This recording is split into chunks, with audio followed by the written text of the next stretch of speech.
जी अस्सलाम वालेकुम। जीसीसी का आज हमारा पहला लेक्चर है, लेक्चर नंबर 1। और आज के लेक्चर में हम चैप्टर 12 डिस्कस करेंगे। 12 से हमने शुरू करना है। प्रीवियसली मैंने ओरिएंटेशन लेक्चर में आप लोगों को बताया था कि हमारे टोटल चैप्टर्स हैं। चैप्टर कितने चैप्टर्स हैं? 29 चैप्टर्स थे ना, 29 चैप्टर्स। और 29 चैप्टर्स में कौन कौन सा पोर्शन है शाबाश बताएं। एक था क्वांटिटेटिव एनालिसिस का, जिसमें मैथ पोर्शन ज़्यादा है, और एक पोर्शन था इकोनॉमिक्स का।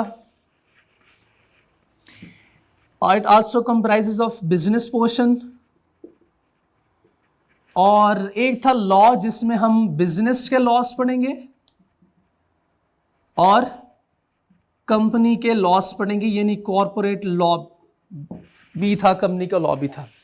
तो हमारे इस सब्जेक्ट के जीसीसी 1 ये में इसमें 5 ये मेन हेड्स हैं, इनको हम 1 बाय 1 डिस्कस करेंगे। मैंने आपको बताया था मैं शुरू करूंगा इकोनॉमिक्स के पोर्शन से, और इकोनॉमिक्स का पोर्शन हमारा इसमें भी चैप्टर नंबर 12 से मैं आगाज करूंगा। हमारा भी चैप्टर 12 होगा, और आई कैप ने जो ये सिलेबस दिया हुआ है उसके मुताबिक भी हमारा ये चैप्टर नंबर 12 ही बनता है। तो चैप्टर 12 से ही हम शुरू करेंगे इसको। ठीक है, तो तैयार है। हम पहले इकोनॉमिक्स का पोर्शन कंप्लीट करेंगे, उसके बाद फिर हम बिजनेस का पोर्शन कंप्लीट करेंगे। ये बिजनेस लॉ है, इसमें बिजनेस के रूल्स हम डिस्कस करेंगे, इसमें हम बिजनेस के मॉडल को डिस्कस करेंगे, इसमें ओनरशिप के बारे में बिजनेस के टाइप्स डिस्कस होगी, on the basis of ownership, on the basis of size, ये सारी डिस्कशन होगी। इसमें बिजनेस से रिलेटेड लॉज हम डिस्कस करेंगे, इसमें हम कंपनी से रिलेटेड लॉज डिस्कस करेंगे, और एक ये है कुछ क्वांटिटेटिव मेजरमेंट्स हैं, कुछ एनालिसिस हैं, तो वो हम इसमें डिस्कस करेंगे। ये हमारा कंप्लीट सिलेबस का जो है वो ओवरव्यू है। अच्छा, 29 में कितने कौन से चैप्टर्स हैं वो मैं आपको बताऊंगा, क्लासिफाई करवाऊंगा जैसे जैसे जो है वो हम आगे सिलेबस को प्रोसीड करेंगे। ठीक है, ओके। इकोनॉमिक्स का पोर्शन शुरू करना है, तो सबसे पहले तो इकोनॉमिक्स के डेफिनेशन होने चाहिए।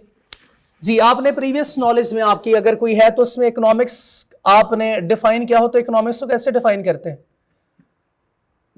इकोनॉमिक्स को कैसे डिफाइन करते हैं? क्या है इकोनॉमिक्स? इकोनॉमिक्स अगर किसी से पूछा जाए तो वो कहता है इकोनॉमी।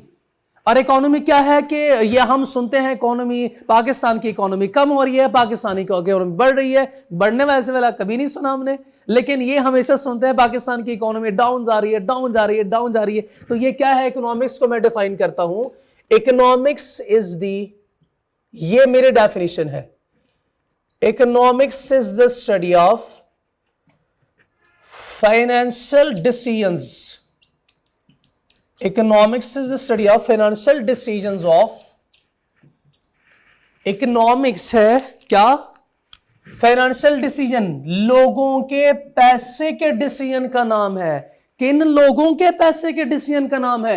इकोनॉमिक्स 4 लोगों के पैसों के डिसीजन का नाम है। ये 4 लोग कौन कौन है? इनमें आता है बायर, इनमें आता है सेलर। इकोनॉमिक्स बायर सेलर के पैसे के डिसीजन का नाम है। नंबर 3 इनमें आता है ये गवर्नमेंट या स्टेट होगी। And number 4 international traders, international traders, ये है इकोनॉमिक्स। इकोनॉमिक्स 4 लोगों के फाइनेंशियल डिसीजंस का नाम है। किससे कहते हैं फाइनेंशियल डिसीजन? पैसे के डिसीजन का नाम है। किन लोगों के? 4 लोगों के। कौन कौन से? बायर, सेलर, गवर्नमेंट और इंटरनेशनल ट्रेडर्स। इकोनॉमिक्स कैसे, यानी बायर कैसे डिसाइड करता है? बायर कौन होता है? खरीदने वाला कोई चीज। सेलर कौन होता है? चीजें बेचने वाला, चीजें बेचने वाला। तो ये चीजें खरीदने वाला, चीजें बेचने वाले के किस किस तरह डिसीजन का नाम है? पैसे के डिसीजन। मुझे बताया, हम बायर हैं, हम चीजें खरीदते हैं, क्या हम ये डिसाइड नहीं करते मैंने कौन सी चीज खरीदनी है? क्या हम ये डिसाइड नहीं करते हमने कब चीज खरीदनी है, कितनी खरीदनी है, किस क्वांटिटी में हमने ये चीज खरीदनी है? तो ये सारा किसके डिसीजन का नाम है? बायर के पैसे के डिसीजन का नाम है। क्या हमारे पास इतने पैसे हैं कि हम कोई भी चीज खरीद सकते हैं? हमारे पास इतने पैसे नहीं होते, तो हम क्या करते हैं, कोई जरूरी सामान पहले खरीद लेते हैं, कम जरूरी उसके बाद खरीदते हैं, उसके बाद फिर थोड़ा सा क्वांटिटी और रिड्यूस करते हैं उन चीजों की जो हमें जिनकी ज्यादा जरूरत नहीं है। इकोनॉमिक्स ये है कि हम बायर ने अपने फाइनेंस को सामने रखते हुए ये डिसाइड करना होता है कि कौन सी चीज खरीदनी है, कब खरीदनी है, किस प्राइस पे खरीदनी है, कहां से खरीदनी है। तो ये फाइनेंशियल डिसीजन है किसके? बायर के। इसी तरह सेलर वो होता है जो चीजें बेचता है। क्या सेलर सारी चीजें बेचता है? नहीं नहीं नहीं नहीं नहीं, सेलर बेचता है किस नीयत से? प्रॉफिट कमाने की नीयत से। अब मैं अगर सेलर हूं तो मैं वो चीज बेचूंगा जिससे मुझे प्रॉफिटेबिलिटी ज्यादा होगी। अब ये सेलर के सर फाइनेंशियल डिसीजन का नाम कैसे हुआ? सेलर के पैसे के डिसीजन का नाम कैसे हुआ? सेलर जिन्हें बेचने वाला ये भी डिसाइड करता है कौन सी चीज मुझे बेचनी चाहिए, किस प्राइस से बेचनी चाहिए, किसको बेचनी चाहिए, कब बेचनी चाहिए। चले मैं आपसे सवाल करता हूं, बताएं आईफोन की प्राइस और मेरे पास इन्फिनिक्स है, मोबाइल है, दोनों काम मेरा भी चल जाता है, आईफोन वाले का भी चल जाता है, तो आईफोन की प्राइस ज्यादा क्यों है?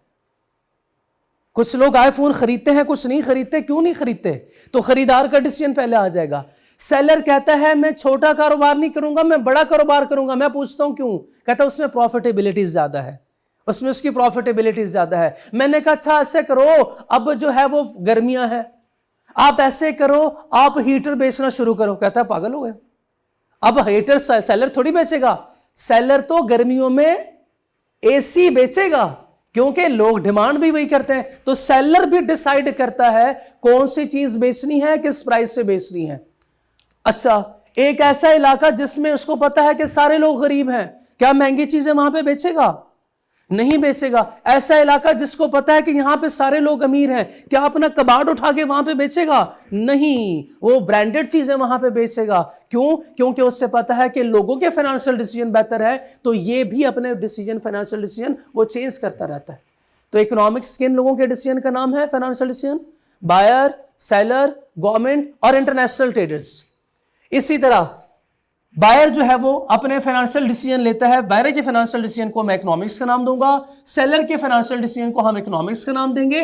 गवर्नमेंट यानी स्टेट, ये भी कुछ डिसाइड करती है। यस, स्टेट में डिसाइड करती है कौन सी चीज हमने अलाउ करनी है, कौन सी नहीं करनी, किस पे टैक्सेस को जैसे हम सुनते हैं ना गवर्नमेंट, तो सबसे पहले हमारे जहन में आता है टैक्स।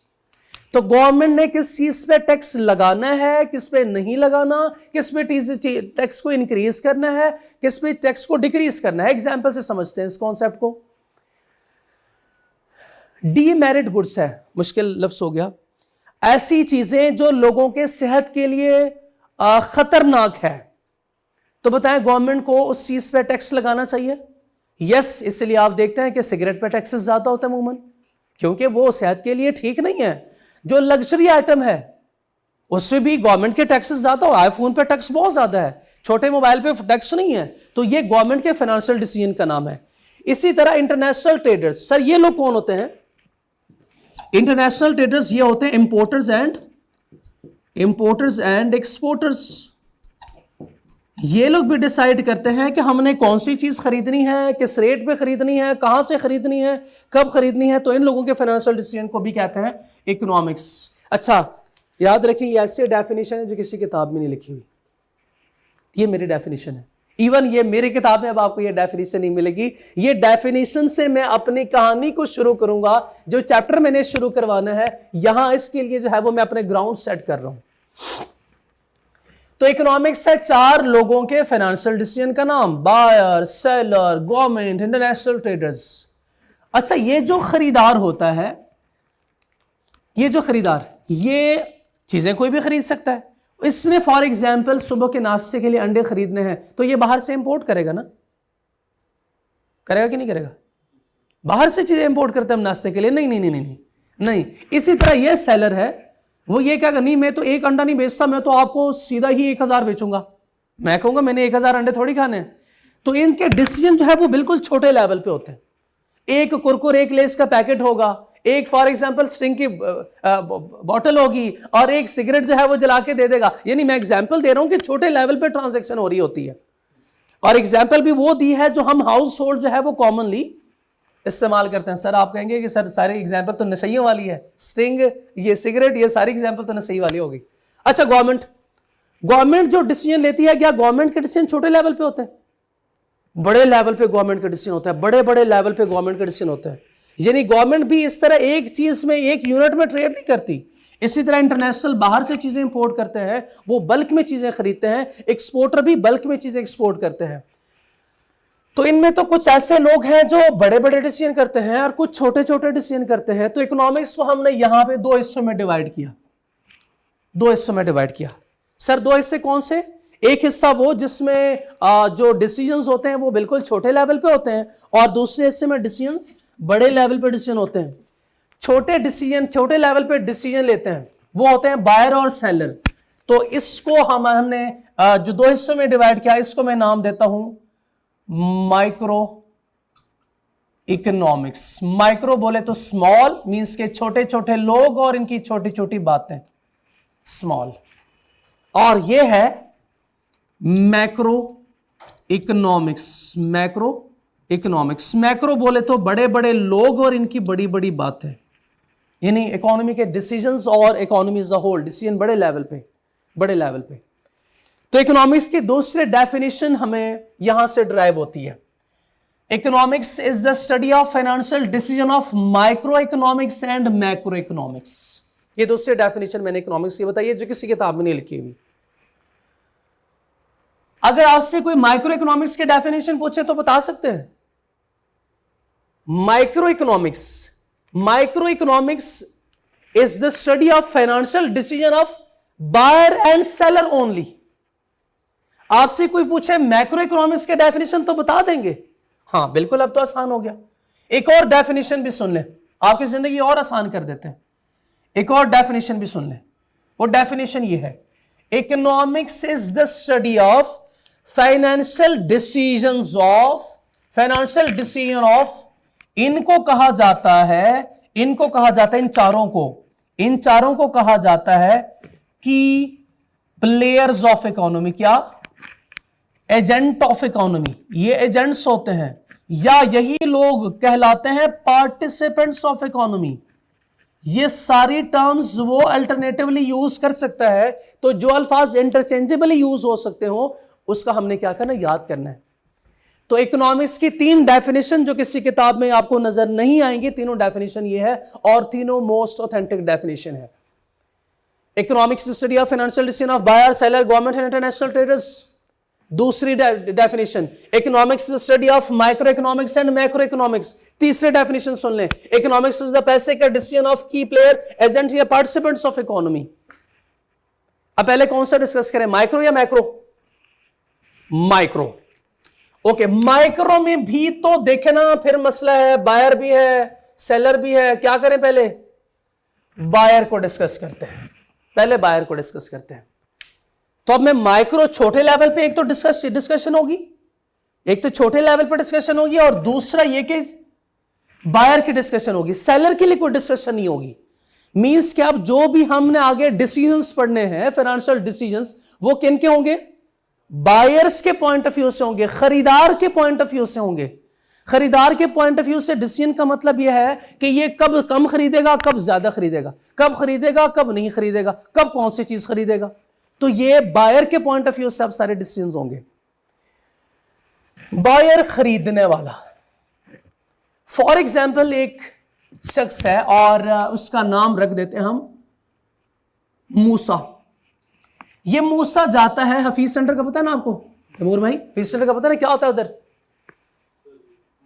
हाँ, मोबाइल मार्केट है उधर। मोबाइल मार्केट में सिर्फ सेलर बैठा होता है ना, बेचने वाले होता है ना, बेचने का कोई कस्टमर तो नहीं जाता, खरीदने वाले जाते हैं, खरीदते हैं। खरीदने वाला वहां पे जाता है, खरीदता है। फॉर एग्जाम्पल हमारे तैमूर भाई जाते हैं, TAIMOOR, तैमूर भाई जाते हैं, और तैमूर भाई क्या करते हैं, एक iPhone 17 खरीदते हैं। तैमूर भाई जाते हैं और जाके उनसे कहते हैं भाई मुझे आईफोन 17 दिखाएं। वो कहेगा भाई पैसे हैं, आपने जेब में हाथ डालना है, पैसे आपने काउंटर पर रखने, काउंटर पर रखने। काउंटर पे जैसे आपने पैसे रखे वो आपको देगा एक आईफोन। आपके जाने के बाद, आपको नहीं पता, लेकिन आपके जाने के बाद एक फकीर भी जाता है और कहता है तैमूर भाई को तो आपने दे दिया, मुझे भी आईफोन चाहिए, मैंने भी आईफोन चलाना है, मैंने भी आईफोन चलाना है। उस दुकानदार ने उस बंदे को रिफ्यूज किया। मुझे रीजन बताएं क्यों? क्योंकि उसके पास पैसे नहीं थे। आपके पास पैसे थे तो आपको आईफोन मिल गया, उसके पास पैसे नहीं तो उसे आईफोन नहीं मिलेगा। तैमूर भाई आपको पता है मेरे पास पैसे हैं घर पड़े में, मेरे पास घर पड़े में पैसे। अब जाके उससे कहूं मेरे पास तो घर पैसे पड़े में, मुझे आईफोन दो, दे देगा? अच्छा चले, सवाल थोड़ा सा चेंज। सवाल मेरा यह है कि अब हम आईफोन खरीदने जाते हैं, मार्केट में आईफोन की डिमांड क्रिएट होगी। यस, मार्केट में आईफोन की डिमांड क्रिएट होगी। यह डिमांड कौन क्रिएट करता है? किसकी वजह से डिमांड क्रिएट हो रही है? बायर की वजह से, यानी बायर जाके मार्केट में डिमांड क्रिएट करता है। पढ़ना ही यही है डिमांड। सबसे पहले डिमांड की डिस्कशन होगी, डिमांड एंड इट्स डिटर्मिनेंट्स, पढ़ना ही आज यही है। तो डिमांड क्रिएट होगी, डिमांड जो क्रिएट हो रही है ये किसके डिसीजन की वजह से हो रही है? बायर के डिसीजन से डिमांड क्रिएट हो रही है। आप गए, आपने आईफोन खरीदा और ले आया फोन, और आपके जाने के बाद जब वो फकीर गया था उसे आईफोन नहीं मिला। मेरे पास भी पैसे हैं, तो क्या मैं कह सकता हूं कि मार्केट में डिमांड क्रिएट होगी? घर पड़े में पैसे, मेरे घर पे पड़े में पैसे, मार्केट में डिमांड क्रिएट होगी? ऐसे तो सारी चीजें जो मैं खरीद सकता हूं, फॉर एग्जाम्पल मैं नए शूज खरीद सकता हूं, मेरे पास घर पैसे पड़े में, तो डिमांड क्रिएट होगी?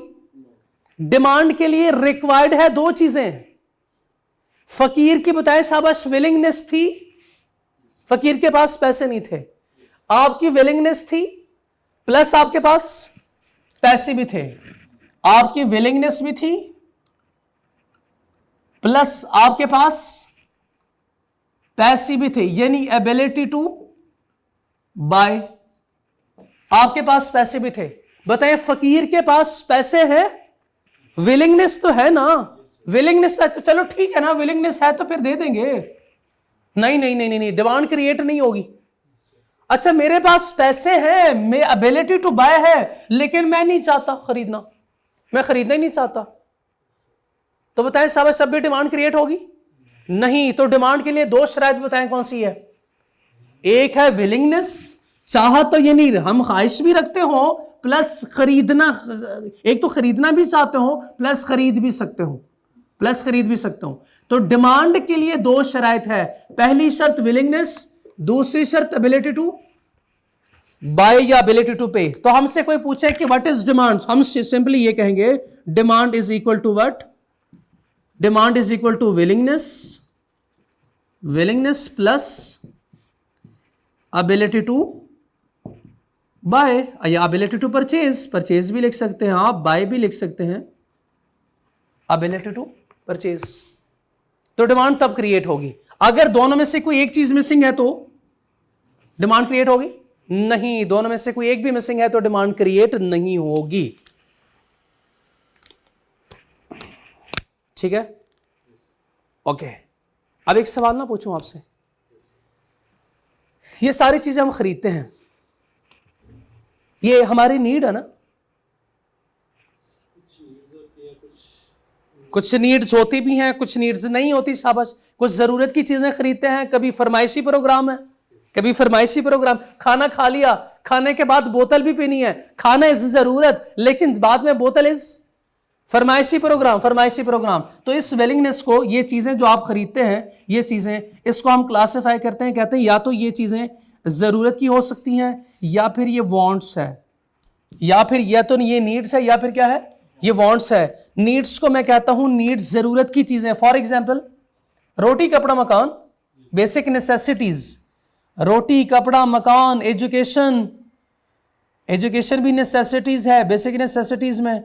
और इसके अलावा लाइफ सेविंग मेडिसिन, ये भी बेसिक नेसेसिटीज है। वांट क्या है? वांट क्या है? शाबाश, ये है फरमाइशी प्रोग्राम। अब ये मैंने इसका नाम रखा हुआ है, बाकी आपको पता है कि फरमाइश में क्या आ जाता है?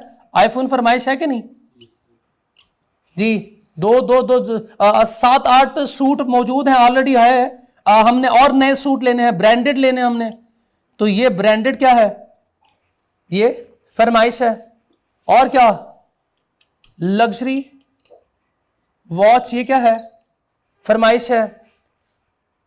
गाड़ी, कार, लग्जरी, ये फरमाइश है। ये सारी चीजें फरमाइश में आती हैं। जरूरत से बढ़ के आपकी कोई भी चीज हो गई तो ये फरमाइश में फॉल करेगी। तो ये चीजें जरूरत की भी हो सकती है और फरमाइशी चीजें भी हो सकती हैं। यस, अगर हम किसी हाई सोसाइटी में रहते हैं फर्ज करें, तो उस हिसाब से हमारी नीड भी चेंज होती है। यस, बिल्कुल चेंज होती हैं। अब हम ये डिटर्मिनेंट्स है, यानी आप ये पूछना चाह रहे हैं कि ये वो रीजन बताएं जिसकी वजह से डिमांड चेंज होती है, हमारी नीड्स चेंज हो जाती है। नीड्स चेंज तो इसका मतलब डिमांड चेंज। उसके बाद हमने ये देखना है, अभी हमने डिमांड के डेफिनेशन पढ़ी है। डिमांड के अब ऑफिशियल डेफिनेशन मैं आपको बताने लगा हूं। डिमांड के ऑफिशियल डेफिनेशन ये है, ये तो ability plus willingness plus ability to purchase या बाय, ये भी डिमांड है। इसके ऑफिशियल डेफिनेशन सुने। Demand is the quantity of goods, ये demand is the quantity of iPhone which खरीदने वाला is willing and able to buy at different price levels. ये डिमांड की सही डेफिनेशन है। फिर से बताएं साहब, इस डिमांड की डेफिनेशन क्या है? Is the quantity of iPhone, यानी एक आईफोन। डिमांड इज एक आईफोन विच खरीदने वाला is willing and able to buy at different price level. ठीक है, डिमांड क्या है? Is the quantity of goods या services which buyer are willing and able to buy different price level. ये demand की official definition है, आप अपने नोट्स में ये देख सकते हैं। ठीक है, अच्छा, अब मेरा छोटा सा सवाल, क्या डिमांड मार्केट में हमेशा सेम रहती है? डिमांड चेंज होती रहती है। डिमांड चेंज होती रहती है। चेंज होने से मुराद क्या है? डिमांड कभी इंक्रीज होगी, कभी डिक्रीज होगी। कभी लोग इसका मतलब कम खरीदेंगे, कभी ज्यादा खरीदेंगे। क्या मतलब इसका? कभी जो है वो हम देखते हैं कि मार्केट में दुकानों में रश लगा होता है, और कभी हम देखते हैं कि कोई खरीदने को तैयार ही नहीं होता। कभी क्या होता है कि देखते हैं कि लोगों के प्रेफरेंसेस जो है वो चेंज होते रहते हैं, कभी ज्यादा खरीदते हैं, कभी कम खरीदते हैं। कभी आपने देखा होगा पेट्रोल पंप पे ये लंबी लंबी कतारें लगी हुई हैं, और कभी आप देखते हैं बिल्कुल वीरान सुनसान ये बाजार और ये सड़कें होती हैं। ऐसे क्यों होता है? ऐसे क्यों होता है? हाँ, लोग डिमांड को चेंज करते रहते हैं। लोग डिमांड को चेंज करते रहते हैं। ये डिटर्मिनेंट्स चेंज होते हैं, तो डिटर्मिनेंट चेंज तो डिमांड भी चेंज। Determinant is what? यानी वो फैक्टर जो डिमांड को इन्फ्लुएंस करे। ठीक है, ओके, ये है हमारे नोट्स। और मैंने आपको बताया था कि किताब मेरी अपनी होगी। आई कैप की किताब से हम क्यों नहीं करेंगे? उसकी वजह क्या है? आई कैप की किताब जो है वो अच्छी नहीं है? नहीं, आई कैप की किताब कलरफुल भी है। मैंने दिखाई थी, कलरफुल भी किताब थी, वो तो ज़्यादा प्यारी है। हमारी किताब कलरफुल भी नहीं है, लेकिन आई कैप की किताब मुश्किल है। वो बहुत एक्सेसिव आई कैप ने लिखा हुआ है, जिसकी हमें ज़रूरत नहीं है। हमें टू द पॉइंट सर चीज़ें चाहिए, जो हमने चीज़ें याद करनी है। एक्सप्लेनेशन तो मैं क्लास में दे दूंगा। जैसे अभी आपने देखा, मैंने डिमांड की डेफिनेशन आपको बताई। डिमांड के डेफिनेशन के लिए क्या कुछ नहीं किया मैंने, पहले इकोनॉमिक्स, फिर उसके बाद फिर एग्जांपल्स, और फिर ये सारी चीजें। अब डेफिनेशन सिर्फ एक लाइन में लिखी हुई है, जो आखिर में मैंने 1-2 मिनट में आपको डेफिनेशन बता दी। एक्सप्लेनेशन मेरी होगी, कंटेंट ये याद करना है। आई कैप वाला अगर आपने देखना है तो हाँ, आई कैप बुक का ये रेफरेंस मैंने दिया होगा। अगर आपने आज का ये टॉपिक देखना हो तो आप जाएं, आई कैप की किताब खोलें, section 2 sub section 2.1 chapter number 12 में जाके देखेंगे तो यही आपको मिलेगा। 12वें चैप्टर के सेक्शन के और सब सेक्शन में यही सारी चीजें डिस्कस हुई होंगी। ठीक है, तो ये रेफरेंस के तौर पे ये मैं दूंगा आपको। और हाँ, हमने अपने इसको चैप्टर को ऐसे डिजाइन किया हुआ है कि इस चैप्टर का नाम ये है, demand supply and market equilibrium. तो आई कैप का भी नाम यही होगा, हमारा भी यही नाम। आई कैप ने जो चीजें लिखी हुई, आई कैप ने चीजें क्लासिफाई कैसे की हैं? Demand, supply, market equilibrium, special market, बस ऐसे। हमने चीजों को ऐसे नहीं किया हुआ। हमने थोड़ा बहुत इसमें जो मोटी मोटी बातें हमने पढ़नी है वो ये लिखी हुई आपके सामने, और फिर फर्दर इसमें फिर इस पे डिस्कशन होगी। यानी ये मेन हेडिंग है और इसके अंदर फिर सब हेडिंग्स होंगी। तो ये भी हमने थोड़ा बहुत ध्यान में रखेंगे कि अच्छा इस चैप्टर में क्या क्या होगा। और इंटरेस्टिंगली ये कि जो इस चैप्टर का नाम होगा वही इस चैप्टर में अंदर इसकी डिस्कशन होगी। तो चैप्टर का नाम हमें पता होना चाहिए। मैं रोज आऊंगा, रोज चैप्टर का नाम लिखूंगा। जब तक यह चैप्टर चल रहा है तब तक जो है वो बोर्ड पे आपके सामने आपका नाम होगा, ताकि जहन में बैठ जाए जब तक चैप्टर चल रहा है। अब सेकेंडली ये कि हम याद यहां से करेंगे। अगर आपने देखना हो और ये इंश्योर करना हो कि हाँ कंप्लीटनेस जो है वो इंश्योर्ड है हमारी, तो फिर आप उसके लिए क्या करें, ये रेफरेंस ले लें। इधर से आप देख सकते हैं कि आई कैप की बुक में जो लिखा हुआ है क्या वही कंटेंट इधर है। तो आप जस्ट कंप्लीटनेस इंश्योर करने के लिए ये काम कर सकते हैं, ठीक है। बाकी रिकमेंडेड यही है कि आप याद भी यहां से ही करेंगे। ओके, अच्छा, आज के जो हमारे टॉपिक हैं वो हमने 2 टॉपिक कवर करने हैं। कौन कौन सा होगा हमारा? एक डिमांड और उसके डिटर्मिनेंट्स, प्लस दूसरा लॉ ऑफ डिमांड। जैसे तैमूर भाई आपने शुरू में बताया कि थोड़ा बहुत आपको आइडिया है यानी नॉलेज है, लेकिन मैं अज्यूम करूंगा हो सकता है हमारा कोई ऐसा स्टूडेंट हो ऑनलाइन में जिनकी पहले अंडरस्टैंडिंग ना हो, यानी पहले किसी भी लेवल पे उन्होंने इकोनॉमिक्स नहीं पढ़ी हुई। मैं अज्यूम करता हूँ, वैसे तो आपको पता है कि पढ़ाई जाती है, लेकिन मैं अज्यूम करके चलूंगा। अच्छा, शुरू करते हैं डिमांड से। डिमांड की डेफिनेशन थी, अब पढ़े जरा डिमांड की डेफिनेशन, यही पढ़ाई है मैंने। Demand is the quantity of goods which buyers are willing and able to buy different price levels. तो इसमें कितनी बातें हैं? 3 अहम बातें हैं, 3 चीजें जो आपने नोट करनी है। एक buyer, number 2 willingness, number 3 ability to pay या एबिलिटी टू बाय। ये परचेजिंग पावर है। तो डिमांड क्या है? डिमांड क्रिएट कौन करता है? बायर। नंबर 2 इसकी विलिंगनेस होनी चाहिए, प्लस एबिलिटी टू बाय या एबिलिटी टू परचेज। ये 3 चीजें अगर इसमें होंगी तो डिमांड पूरी होगी, अदरवाइज नहीं। तो ये डिमांड तो करता ही सेलर है, सॉरी बायर है। बायर के अलावा कोई डिमांड क्रिएट कर ही नहीं सकता मार्केट में। तो ये डिमांड किस वजह से क्रिएट होगी? सिर्फ और सिर्फ बायर की वजह से क्रिएट हो सकती है। स्टडी टिप में देखें वही बातें लिखी होंगी जो मैंने बताई आपको। एक तो नीड्स और वांट्स। नीड्स क्या है? Basic requirement of the society, and wants are desire of the society. शाबाश, बिल्कुल ठीक है। नीड है basic requirement and desire of the society. Basic requirement again वही बात कि जरूरत की चीजें, और डिजायर ऑफ द सोसाइटी जो जरूरत से बढ़ के हो, this is desire of the society. Okay, अगर मैं कोई चीज डिमांड करता हूं, जैसे तैमूर भाई यहां पे आईफोन खरीदते हैं, तो ये जो आईफोन खरीदने गए थे ये क्या है? आप इंडिविजुअल की जो है वो विलिंगनेस है। तो जब आप खरीदने जाते हैं तो this is called demand by a single individual, is called individual demand. Individual demand, sum of all the individuals demand for a particular goods or services is called market demand. Market demand किसे कहते हैं? कि सारे individuals जो iPhone खरीदते हैं, बाकी चीजें नहीं, आईफोन खरीदते हैं, तो मैं कहूंगा मार्केट में आईफोन की डिमांड। तो this is called market demand. किसी एमसीक्यूज में यह हमसे पूछ सकता है कि डिफरेंस बताएं मार्केट डिमांड और इंडिविजुअल डिमांड में। तो इंडिविजुअल डिमांड किसी एक इंडिविजुअल की जो डिमांड होगी आईफोन की, वो इंडिविजुअल डिमांड है। और सारे लोग जो आईफोन को डिमांड करते हैं, एंड्रॉयड नहीं इसमें, दूसरे मोबाइल फोन नहीं, दूसरे चीजें नहीं, हाँ वो उसकी भी डिमांड होगी जरूर, लेकिन वो उस प्रोडक्ट की डिमांड होगी। यहां पे group market demand means sum of all the individual, यानी सारे लोग जो आईफोन खरीदते हैं फॉर अ पर्टिकुलर गुड्स, उसी खास चीज की, यानी आईफोन। तो अगर ये सिर्फ आईफोन ही है, उसकी बात हो रही है, तो फिर इसको हम नाम देंगे, ये क्या है? फॉर अ पर्टिकुलर गुड्स, यानी आईफोन, तो this is what, market demand. ये फिर मार्केट डिमांड कहलाएगी।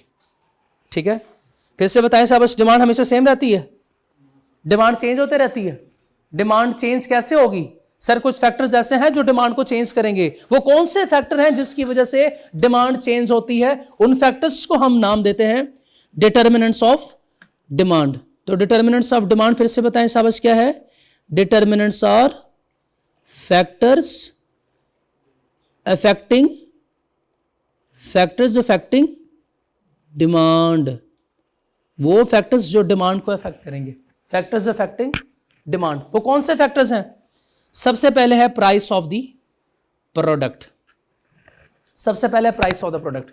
जी हम बायर हैं, प्राइस ज्यादा तो नहीं खरीदते, प्राइस कम तो खरीदते हैं। मींस के प्राइस इज अ फैक्टर जो कि हमारे डिमांड को अफेक्ट करती है। प्राइस, अगर प्राइस ज्यादा होगी नहीं खरीदेंगे, प्राइस कम होगी खरीदेंगे, ज्यादा से ज्यादा खरीदेंगे। तो इसका मतलब यह है कि प्राइस इज अ फैक्टर, है कि नहीं? बताएं शाबाश। प्राइस ज्यादा तो हम क्या करेंगे? डिमांड कम करेंगे, और प्राइस कम तो डिमांड ज्यादा करेंगे, हम ज्यादा डिमांड करेंगे। आपकी प्रैक्टिकल ऑब्जर्वेशन ये है कि नहीं? बल्कि हम खुद ही यही काम करते हैं भाई। जब प्राइस ज्यादा होती है तो डिमांड नहीं करते, और जब प्राइस कम होती है, सेल लगती है, तो फिर हम डिमांड, सेल में क्या होता है? प्राइसेस रिड्यूस होती है कि नहीं? हम ज्यादा से ज्यादा डिमांड करते हैं। तो price is a primary determinant of demand. हो ये क्या कह दिया उसने? Primary determinant. ये प्राइमरी डिटर्मिनेंट कौन से होते हैं? इकोनॉमिक्स में जो बड़े बड़े डिटर्मिनेंट होते हैं इनको हम नाम देते हैं प्राइमरी डिटर्मिनेंट्स। क्या? Primary determinants. और ये बड़े डिटर्मिनेंट्स को, यानी प्राइस को हुई ही क्यों प्राइमरी डिटर्मिनेंट कहा गया है, आगे चल के लॉ ऑफ डिमांड में बताऊंगा। Factor number 1 clear? Second factor देखिएगा, सेकंड फैक्टर देखिएगा, factor number 2, income of consumer. अच्छा वैसे आपसे पूछता हूं, आप मुझे बताएं आपकी ऑब्जर्वेशन क्या कहती है कि जब इनकम कम तो डिमांड कम होगी, इनकम ज्यादा तो डिमांड ज्यादा। मेरा भी ख्याल यह है, अब देखते हैं क्या होता है। मेरा भी ख्याल यह है, ऐसा होना तो ऐसे ही चाहिए, होना तो ऐसे ही चाहिए। अच्छा मैं आपको बताऊं कि जब मैं स्टूडेंट था तो मैं शॉपिंग क्या करता था? तो मैं शॉपिंग कहां से करता था? मैं लंडा बाजार जाके चीजें खरीदता था। जब मैं स्टूडेंट था तो मैं लंडा बाजार से शॉपिंग करता था।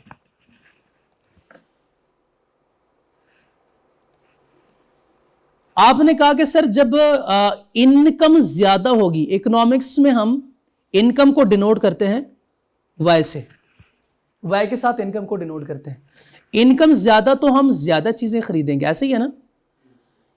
इनकम कम तो कम चीजें खरीदेंगे, डिमांड कम होगी, यानी ऐसे ही है। पहली एग्जांपल यह है कि जब मैं स्टूडेंट था तो मैं लंडा बाजार से शॉपिंग क्या करता था। जब मेरी इनकम बढ़ी, अब मुझे ज्यादा लंडा बाजार से चीजें खरीदनी चाहिए ना? आपने तो अभी खुद ही तो कहा है, कि जब इनकम ज्यादा तो डिमांड भी ज्यादा। मेरी इनकम कम थी पहले, इनकम मेरी कम थी तो मैं डिमांड कम करता था। अब मेरी इनकम बड़ी है तो मुझे तो रोजाना जाना चाहिए, डेली बेसिस पे लंडा बाजार जाके चीजें खरीदनी चाहिए। हाँ लेकिन इधर हम ऐसे नहीं करते, इधर हम क्या करते हैं? फिर चीजें नहीं खरीदते, वो हम ब्रांड की तरफ जाते हैं। उसके बाद फिर मैंने लंडा बाजार जाना ही छोड़ दिया। नंबर 2, दूसरी एग्जांपल सुने। ये पहली एग्जांपल थी, दूसरी एग्जांपल सुने। जब मैं स्टूडेंट था तो मैं क्या करता था? लोकल ट्रांसपोर्ट यूज करता था, आने जाने के लिए कॉलेज लोकल ट्रांसपोर्ट यूज करता था।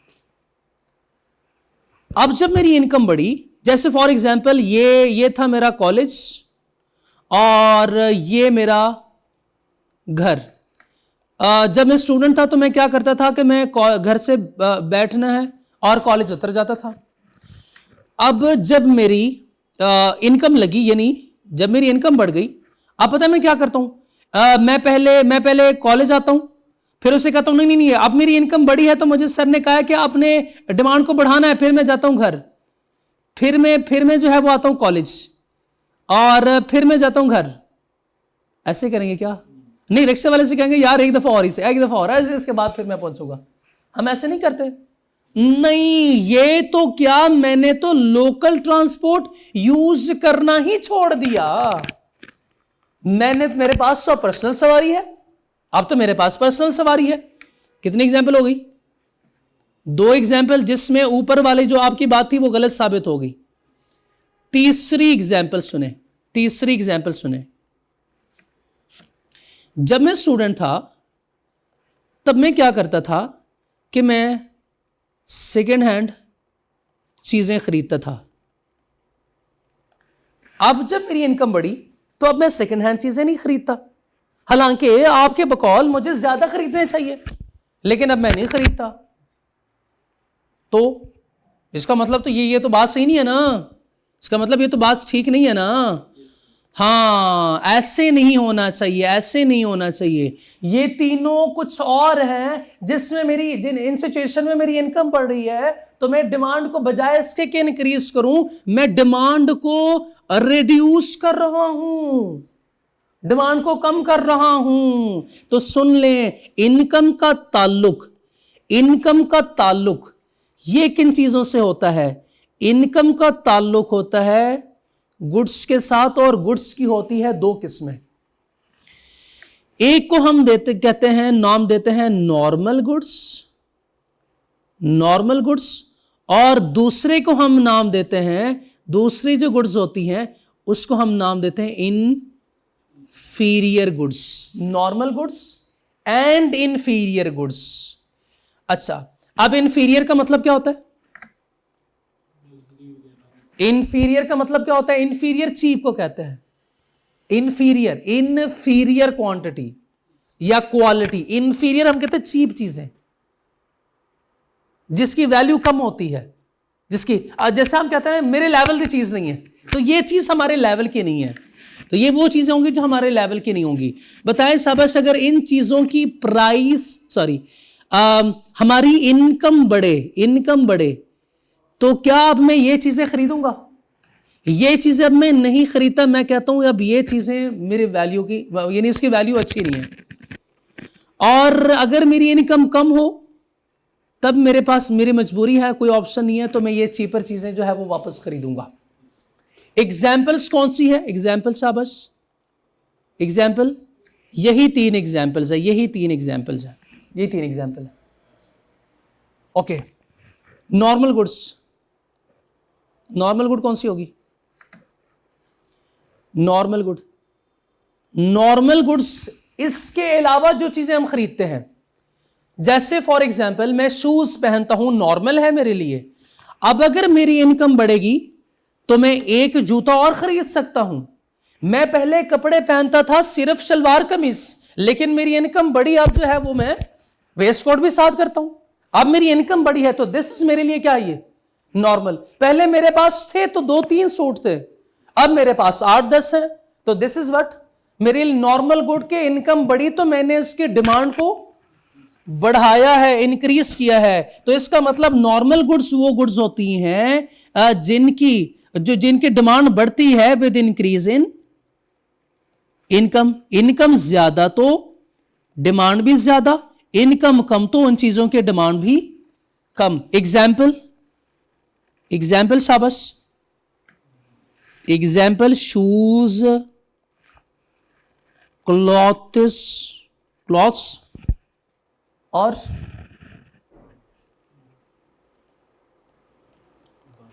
बेकरी आइटम्स, जो चीजें हम खरीदते हैं, ऑल कंज्यूमेबल चीजें। आप कह सकते हैं कि सर ये चीजें, बर्गर जिसकी एग्जांपल हो सकती है, पहले हम हफ्ते में 1 बर्गर खाते थे, अब 3 बर्गर खा सकते हैं। आप 3 बर्गर खा सकते हैं। पहले एक शॉर्मा खाते थे, 1 पिज्जा खाते थे, अब खुद भी खा सकते हैं, दोस्तों को भी खिला सकते हैं। तो ये मेरे लिए अब क्या है? नॉर्मल गुड्स है, मेरे लिए नॉर्मल गुड्स है। तो क्लियर हो गई बात? बताएं, इनकम की वजह से भी डिमांड चेंज हो सकती है। कैसे डिमांड चेंज हो रही है इनकम की वजह से? कैसे डिमांड चेंज हो रही है? ये देखें ना, इनकम नॉर्मल गुड के केस में इनकम ज्यादा, इनकम कम, इधर इनकम ज्यादा, डिमांड चेंज हो रही कि नहीं हो रही? सिचुएशन में डिमांड चेंज हो रही है। डिमांड डिपेंड करता है किस पे? टाइप्स ऑफ गुड्स पे। अगर इंफीरियर है तो इनकम के बढ़ने से डिमांड कम होगी, नॉर्मल है इनकम के बढ़ने से हमारी डिमांड भी बढ़ेगी, डिमांड भी बढ़ेगी। तो ये गुड्स कौन सी होती है? Normal goods. क्लियर हो गई बात? इंफीरियर गुड और नॉर्मल गुड भी क्लियर है? आ जाए, आ जाए, आ जाए, आ जाए।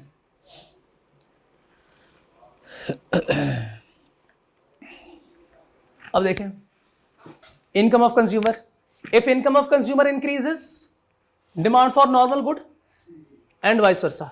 If income of consumer increases, demand for inferior good decreases. तो इंफीरियर गुड की डिमांड कम होगी, नॉर्मल गुड की डिमांड बढ़ेगी विद इंक्रीज इन इनकम। ठीक है, तो एक एस्पेक्ट उसने बता दिया, दूसरा उसने वाइस वर्सा लिख दिया। कोई मसला तो नहीं? शाबाश। अच्छा, मुझे एक बात बताएं, जैसे फॉर एग्जाम्पल मेरे घर में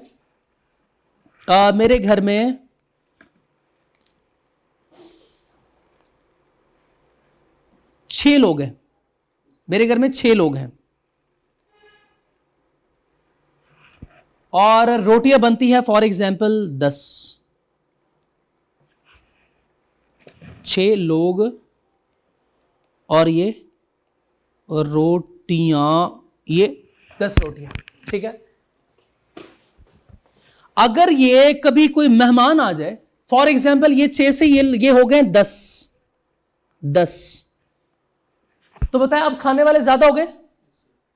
अब मैं कह सकता हूं कि नंबर ऑफ खरीदार ज्यादा मींस के पॉपुलेशन ज्यादा। तो बताएं रोटियों की तादाद क्या 10 रहेगी, कम होगी या बढ़ेगी? मैंने ये नहीं पूछा कितनी होगी, लेकिन बताएं शाबाश, इंक्रीज होगी, डिक्रीज या बढ़ेगी? और फॉर एग्जाम्पल मैं कहूं कि 15, ठीक है, 10 से तो ज्यादा है ना। ये रोटियां क्यों ज्यादा होगी, किस वजह से ज्यादा होगी? हाँ, जब लोग ज्यादा, जब खरीदार ज्यादा, तो मैं कह सकता हूं कि जब नंबर ऑफ बायर्स ज्यादा या पॉपुलेशन ज्यादा तो डिमांड भी ज्यादा, डिमांड भी ज्यादा। तो जब नंबर ऑफ बायर ज्यादा होंगे या पॉपुलेशन ज्यादा तो डिमांड भी ज्यादा। पढ़ेंगे पॉइंट।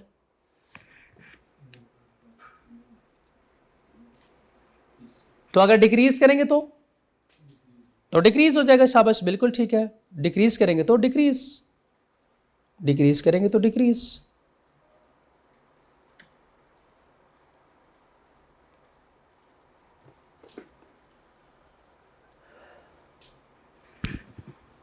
अच्छा, अगर कभी शहबाज शरीफ साहब का मैसेज आए, जो आजकल माशाल्लाह से बहुत ज्यादा नोटिफिकेशन आ रहे हैं, अगर कभी वो कहें कि पेट्रोल की प्राइसेस 200 रुपए से इंक्रीज करेगी, बताएं सबस क्या करेंगे हम आज?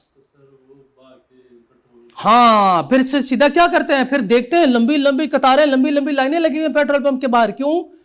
इससे पहले कि पेट्रोल इंक्रीज हो हम टैंकियां भरवा लेते हैं, जाके टैंकियां भरवा लेते हैं हम। तो फ्यूचर में अगर एक्सपेक्टेड हो कि प्राइसेस इंक्रीज हो रही हैं तो क्या करेंगे? डिमांड इंक्रीज करेंगे। आज की डिमांड या फ्यूचर में?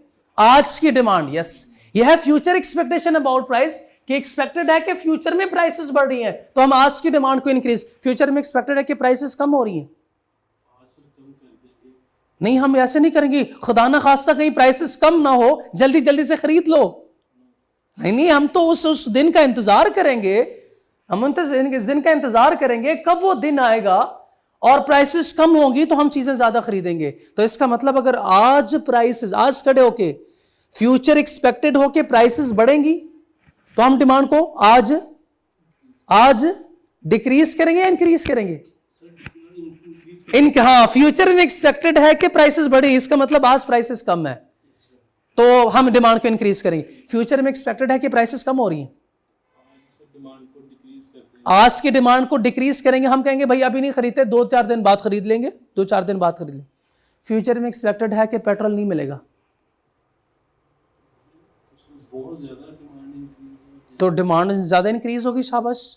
फ्यूचर में एक्सपेक्टेड है कि बहुत ज़्यादा सप्लाई बढ़ जाएगा इसका, तो पता है आपको क्या होगा, फिर प्राइसेस रिड्यूस हो जाती हैं तो हम ज़्यादा करेंगे। तो यही है future expectation about price and, कि जब फ्यूचर में एक्सपेक्टेड है कि प्राइसेस इंक्रीज करेगी तो डिमांड रिड्यूस, यानी ये प्राइसेस में जो इंक्रीज है, ये प्राइस में जो इंक्रीज है ये फ्यूचर एक्सपेक्टेशन है, ये फ्यूचर एक्सपेक्टेशन है। तो प्राइस में एक्सपेक्टेशन है कि फ्यूचर में इंक्रीज, तो आज की डिमांड इंक्रीज, आज की डिमांड इंक्रीज। इस डिमांड को कहा जाता है, इसको कहा जाता है प्री एम्प्टिव परचेजेस। क्या?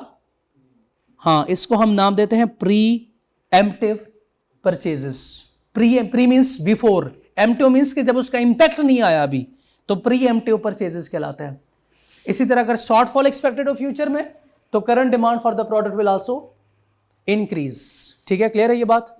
अच्छा, मुझे फिर अगली बात बताएं आप, कि रमजान में खजूरों की डिमांड बढ़ जाती है, जैसे रमजान खत्म खजूरों की डिमांड खत्म, ऐसे क्यों? देखा आपने, ऑब्जर्व किया, ऐसे होता है कि नहीं होता? ईद आती है, नए कपड़ों की डिमांड बढ़ जाती है। शादी का सीजन, पाकिस्तान में तो चूंकि सीजनल शादियां होती हैं, तो शादी का सीजन आता है, नए कपड़ों की डिमांड, मेकअप की चीजों की डिमांड बढ़ जाती है। ऐसे क्यों होता है? डिफरेंट टाइम में लोगों की प्रायोरिटीज चेंज होती है। क्योंकि रमजान में हमारी प्रेफरेंसेस ये होती हैं, हम मुसलमान क्या खजूर के साथ रोजे अफ्तार करना है, तो हमारी प्रेफरेंसेस चेंज तो डिमांड भी चेंज, ये भी एक फैक्टर है। लोगों की प्रायोरिटीज चेंज होती है, प्रेफरेंसेस चेंज नहीं। शादी पे और ईद के दिन जो है वो नए कपड़े होने चाहिए, तो ये हमारे प्रेफरेंसेस हैं। तो प्रेफरेंसेस चेंज, ईद खत्म तो उसके बाद आपको पता है कि कोई नहीं खरीदता। अच्छा, तो फिर ऐसे क्यों होता है कि जब सर्दियां शुरू होती हैं तो समोसे पकौड़ों की और चाय की डिमांड बढ़ जाती है, और जब गर्मियां शुरू हो जाती हैं तो फिर ठंडे मशरूबात की डिमांड बढ़ जाती है, कोल्ड ड्रिंक्स की डिमांड बढ़ जाती है, आइसक्रीम की डिमांड बढ़ती है? ऐसे क्यों? वेदर भी, लोगों का टेस्ट चेंज होता है, लोगों का टेस्ट चेंज होता है, तो टेस्ट एंड प्रेफरेंसेस की वजह से भी डिमांड चेंज होती है ना। यस, टेस्ट एंड प्रेफरेंसेस की वजह से भी डिमांड चेंज होती है। जैसे सर्दी आती है, गर्म कपड़े की डिमांड बढ़ जाती है, और जो नरम कपड़े हैं इसकी डिमांड कम हो जाती है, हीटर की डिमांड बढ़ जाती है, एसी की डिमांड कम हो जाती है। तो ये सारे इन चीजों के डिमांड लिंक्ड है विद सम फैक्टर्स, और इनमें से एक फैक्टर ये भी है। अच्छा, आपसे एक अगला सवाल ना पूछूं,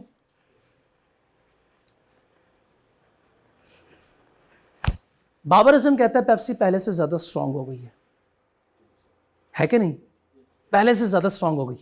जो बाबर आजम को लोग पसंद करते हैं, तो अब बाबर आजम को वो फॉलो करते हैं, तो वो ज्यादा से ज्यादा चीज वो खरीदेंगे। इसी तरह जब हम कोई चीज किसी पब्लिक फिगर से, यानी किसी इस तरह का मशहूर बंदा है उससे एडवर्टाइज करवाते हैं, तो उस चीज की डिमांड बढ़ जाती है। होता है ऐसे? ओके। मैकडोनल्ड, जिनका बीफ बर्गर बहुत मशहूर है, पूरी दुनिया में मैकडोनल्ड के जो है वो बीफ बर्गर बहुत मशहूर है। मैकडोनल्ड वालों ने बीफ बर्गर शुरू किया, पाकिस्तान में छा गया बर्गर, दूसरे मुल्क में बर्गर छा छू गया। इंडिया में गए, उन्होंने एडवर्टाइज किया, डिमांड डिक्रीज हो गई है। वजह बताएं क्यों? हाँ, गाय माता को अब वो खाएंगे, कहता ना ना ना ना ना ना, ये नहीं करना, हमने ये नहीं कर सकते, ला हौला वला कुव्वता। तो वो कहता है ऐसे नहीं करते। तो बताएं शाबाश, अगर वो एडवर्टाइज करेंगे तो जिन लोगों को नहीं पता था उनको भी पता, तो वो क्या कर प्रोटेस्ट कर सकते हैं, बंद करवानी पड़ सकती है दुकान हमें। उन्होंने वही बीफ बर्गर को रिप्लेस किया, उसी बीफ बर्गर को आलू महाराज बर्गर से, और ऐसे चला कि आज तक लोग इसको खा रहे हैं। ठीक है, तो अगर बताएं शाबाश, सक्सेसफुल एडवर्टीजमेंट हो तो इंक्रीज, अगर सक्सेसफुल ना हो तो डिक्रीज। हम गए शॉप पे, हमने कोई चीज खरीदनी थी, उसने कहा सर उधार बंद है। अगले पे गए, उसने भी कहा कि भाई उधार एक जंग है। आप इस तरह के जुमले आप देखते हैं। एक तरह मैं एक दुकान पे गया, वहां पे लिखा हुआ था नकद बड़े शौक से, उधार अगले चौक से। अगले चौक पे गए, उसने कहा था वेलकम करते हैं हम आपको माशाल्लाह से, सर आपने जो है वो कैप की हुई है, मुंह पे दाढ़ी है, उम्मीद है इंशाल्लाह ऐसी कोई हरकत नहीं होगी। उसने मुझे चीजें दे दी। मुझे आप बताएं कि डिमांड चीजों की क्रिएट कब हुई? पहले वाले दुकानदार ने मुझे चीजें दी थी, रिफ्यूज किया था ना, जैसे जैसे हमने इसको रिफ्यूज, दूसरे वाले दुकानदार ने भी रिफ्यूज किया था, इस वाले ने रिफ्यूज नहीं किया, चीजें दे दी ना, मींस के मार्केट में डिमांड क्रिएट होगी, इंक्रीज होगी। तो बताएं शाबाश, डिमांड कब इंक्रीज होती है? जब उधार अवेलेबल हो। तो अगर अवेलेबिलिटी ऑफ क्रेडिट फैसिलिटी है तो डिमांड इंक्रीज करेगी, अदरवाइज नहीं होगी, नहीं बढ़ेगी। ठीक है, तो अवेलेबिलिटी ऑफ क्रेडिट फैसिलिटी हो तो भी डिमांड ज्यादा, तो भी डिमांड ज्यादा। कितने फैक्टर्स हो गए? 7 फैक्टर किए पड़े हमने। कौन कौन से? पहले प्राइस ऑफ द प्रोडक्ट, दूसरा था इनकम ऑफ कंज्यूमर, तीसरा छोड़ के चौथा हमने पढ़ा पॉपुलेशन या नंबर ऑफ बायर, उसके बाद future expectation about price and shortage, next taste and preferences, advertisement, availability of credit facility. अब तीसरा रह गया, नमाज पढ़ते हैं उसके बाद फिर इसको कंटिन्यू करते हैं। ओके जी, नेक्स्ट आगे चलते हैं। ये हो गया, आखिरी हमारा एक फैक्टर रहता है और वो कौन सा है? Price of related goods. Price of related goods को अंडरस्टैंड करने से पहले हम आते हैं और टाइप्स ऑफ, अगेन लिखते हैं टाइप्स ऑफ गुड्स। इससे पहले हमने टाइप्स ऑफ गुड्स 2 पढ़ी है ना, वो कौन सी 2 टाइप्स थी? नॉर्मल और इन्फीरियर। तो अगेन 2 टाइप्स ऑफ गुड्स और हम डिस्कस करेंगे। एक को हम नाम देते हैं रिलेटेड गुड्स, रिलेटेड गुड्स, और दूसरे को हम नाम देते हैं नॉट रिलेटेड। को क्या लिखूं जी? रिलेटेड, नॉट रिलेटेड, ये लिखो नॉट रिलेटेड, जैसे आप कहें।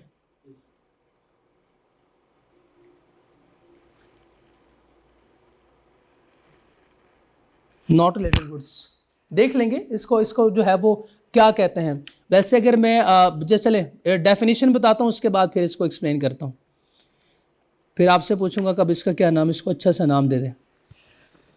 नॉट, अच्छा रिलेशन, रिलेटेड मीन्स के रिलेशन। रिलेशन कितनी तरह का हो सकता है? या तो दोस्त होगा या फिर दुश्मन होगा, यही है ना, या तो दोस्त होगा या फिर दुश्मन होगा। इसके अलावा कोई रिलेशन नहीं, इसके अलावा कोई रिलेशन नहीं। या तो कोई बंदा मेरा दोस्त होगा, मेरा जानने वाला, मेरा कोई रिश्तेदार होगा, या फिर होगा मेरा दुश्मन। इसके अलावा जो होते हैं मैं उनसे कहता हूं मैं तो नहीं जानता, मैं तो नहीं जानता। भाई अगर हमारी तबीयत खराब होती है तो हमारे जानने वाले आते हैं और वो भी अफसोस करने आते हैं। हमारी तबीयत खराब होती है, दुश्मन हमारा खुश होता है, दुश्मन हमारा खुश होता है। कुछ ऐसे लोग भी हैं तबीयत हमारी खराब हो गई, उन्हें फर्क ही नहीं पड़ता, उन्हें फर्क ही नहीं पड़ता। तो इसका मतलब यह है कि हमारी वजह से, हमारे किसी डिसीजन की वजह से दूसरा बंदा अगर नहीं इफेक्ट हो रहा, तो इसका मतलब यह है कि हमारा उससे कोई ताल्लुक नहीं, हमारा उससे कोई ताल्लुक नहीं, मींस के हमारे ऊपर डिपेंडेंट नहीं है। तो जो चीजें डिपेंडेंट नहीं होती इसको क्या कहते हैं? इनडिपेंडेंस। हाँ शाबाश, तो इसका दूसरा नाम क्या है? यानी सही लफ्ज इसके लिए क्या होना चाहिए था? Independent goods. एक गुड्स होती हैं रिलेटेड और दूसरे इंडिपेंडेंट। इसका मतलब वो कौन से हो गए फिर? डिपेंडेंट। डिपेंडेंट मीन्स के किसी दूसरे पे इन्हिसार करने वाले। डिपेंडेंट ये इंडिपेंडेंट गुड्स। अच्छा, इसकी पहले मैं पहली एग्जांपल मेरी होगी, उसके बाद आप एग्जांपल देंगे। पहली एग्जांपल मेरी होगी। मेरी आदत है कि पहली एग्जांपल मैं देता हूं, उसके बाद फिर स्टूडेंट से पूछता हूं। ओके, डिफाइन बाद में कर लेंगे, बाद में देख लेंगे कि डेफिनेशन क्या है इसकी। एग्जाम्पल देखिएगा आप, शूज एंड फैन। आप बताएं, शूज की प्राइस बढ़ेगी तो फैन की डिमांड चेंज होगी, मींस के फर्क ही नहीं पड़ेगा। अच्छा, फैन की डिमांड बढ़ गई तो लोग ज्यादा जूते खरीदेंगे, कम खरीदेंगे? और नहीं, क्यों? ये इसकी वजह से तो इफेक्ट ही नहीं होंगे। शाबाश, अब आप एग्जांपल दें कोई एक। मोटरसाइकिल की प्राइस बढ़ेगी तो डिमांड बढ़ेगी तो हम बिरयानी कम खाएंगे। शाबाश शाबाश, बिल्कुल ठीक है। Biryani, biryani and motor cycle, biryani and bike, biryani and bike. भाई बिरयानी की प्राइस बड़ी है तो हम बाइक नहीं खरीदेंगे, या बाइक की प्राइस बढ़ेगी तो हम बिरयानी नहीं खरीदेंगे। दोनों का आपस में कोई ताल्लुक ही नहीं है, दोनों का आपस में कोई ताल्लुक नहीं है। इसको डिफाइन कैसे करते हैं, इसके डेफिनेशन सुने। इसके डेफिनेशन ये है कि प्राइस ऑफ वन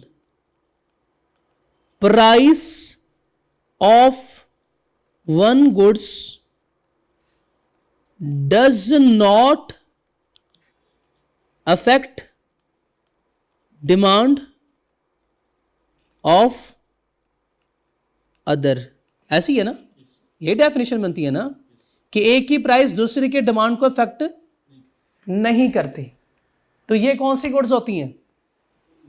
शाबाश, ये वाली गुड्स कौन सी होती हैं? ये इंडिपेंडेंट होती हैं, यानी रिलेटेड नहीं होती ये गुड्स, ये नॉट रिलेटेड होती हैं। क्लियर? अब दूसरी गुड्स देखें, वो कौन सी है? डिपेंडेंट। डिपेंडेंट कौन से? जो एक दूसरे पे इन्हिसार करे। तो डिपेंडेंट गुड्स इन्हिसार करें, ये इन्हिसार जो है वो सही भी हो सकता है, गलत भी हो सकता है, मींस के दोस्ती वाला भी हो सकता है, दुश्मनी वाला भी हो सकता है। तो डिपेंडेंट गुड्स को डेफिनेशन तो यही होगी, price of one goods affect demand of others. तो इसको भी हम आगे क्लासिफाई करते हैं दो हिस्सों में। एक को हम नाम देंगे कॉम्प्लीमेंट गुड्स, और दूसरे को हम नाम देंगे सब्स्टिट्यूट गुड्स। क्या नाम देंगे? Complement and substitute goods. ठीक है। अच्छा, अगेन पहली एग्जांपल मेरी, उसके बाद फिर आप लोगों की एग्जांपल। ठीक है। कॉम्प्लीमेंट गुड्स, कॉम्प्लीमेंट्स, और इसी तरह सब्स्टिट्यूट गुड्स। सर ये कॉम्प्लीमेंट गुड्स कौन सी होती है? एग्जाम्पल सुने, उसके बाद फिर डिफाइन करेंगे। एग्जाम्पल सुने फिर डिफाइन करेंगे। एग्जाम्पल है tea and sugar, car and petrol. बताएं, चाय के लिए, टी के लिए शुगर रिक्वायर्ड है क्या? कोई चाय चीनी के बगैर हो सकती है? नो। बताएं, गाड़ी आपके पेट्रोल के बगैर चलेगी? आपके गाड़ी नहीं है तो पेट्रोल आपके किसी काम का है? नहीं। तो इसके मतलब यह है कि वो ऐसी चीजें जो इकट्ठी कंज्यूम होती हों, ऐसी चीजें जो एक दूसरे के बगैर जिंदा नहीं रह सकते, वो चीजें। इसके अलावा एग्जाम्पल तेरे शाबाश।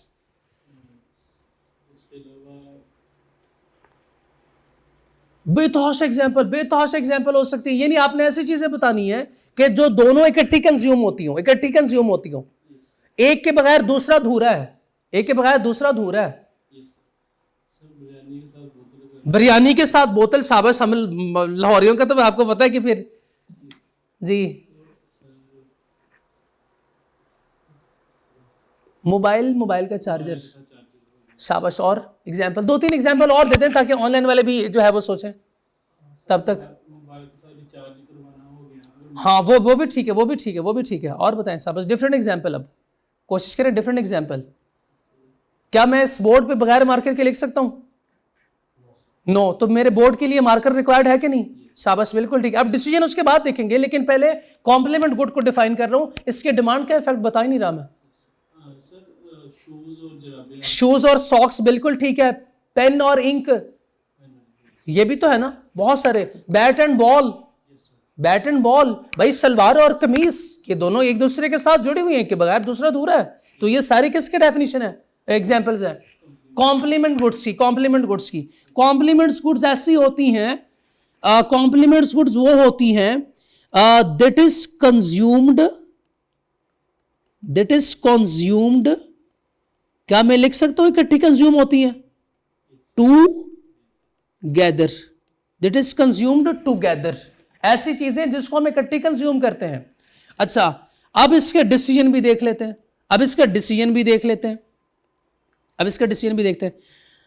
अच्छा मुझे बताएं, एग्जाम्पल कोई आप दे दें, आपने एग्जाम्पल फॉर एग्जाम्पल दी है, जो आपकी एग्जाम्पल है वो है बैट एंड बॉल। बैटरी और बैटरी के सेल भी इसकी एग्जाम्पल हो सकती है।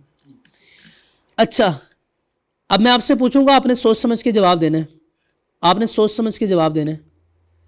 भाई बैट की प्राइस बढ़ रही है, बैट की प्राइस बढ़ रही है। एग्जाम में हमसे सवाल पूछेगा, बताओ बॉल की डिमांड पे क्या फर्क पड़ेगा। अगर इस तरह का सवाल है कि जिसमें एक की प्राइस दे के दूसरे की डिमांड हमसे पूछ रहा है, तो ये हम समझेंगे ये प्राइस ऑफ रिलेटेड गुड है। रिलेटेड वो जिनका आपस में कोई ना कोई ताल्लुक होता है। अब ये ताल्लुक या तो बताएगा या नहीं बताएगा, या बताएगा या नहीं बताएगा। जी अब बताएं शाबाश।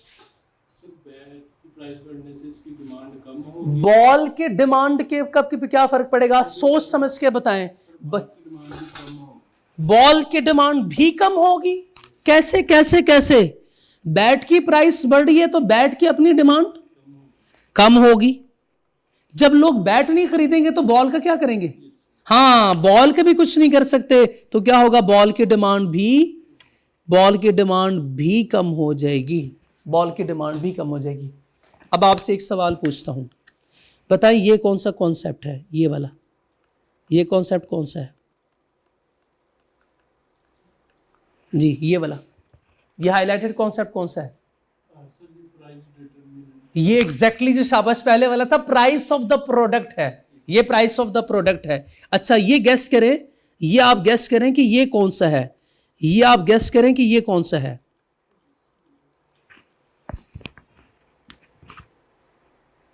सैलरी प्राइस लेकिन डिफरेंट की बढ़ रही है।